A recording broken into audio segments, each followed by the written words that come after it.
Now the word of the Lord came to Jonah, son of Amittai, saying, Go to Nineveh, that great city, and call out against it, for their evil has come up before me. But Jonah rose to flee from the presence of the Lord.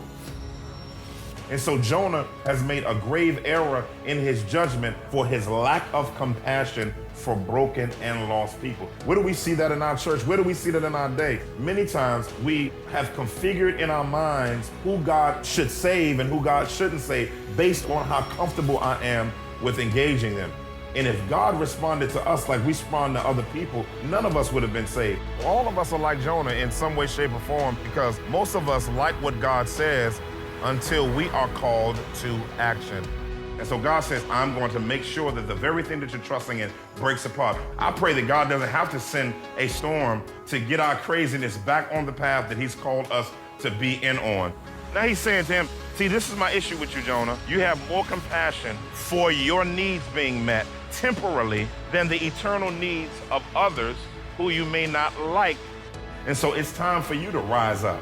You need to wake up and to rise up to your need to respond to God in biblical obedience. And so in order for us to repent, guess what we have to do? We have to let go of some stuff that may corrode our ability to maximize our walk with God through Jesus Christ and our relationship with him. Let's make the love of God primary. And because he's loved me, I want to go love others. And I want to go proclaim the greatness of his love to as many people as possible.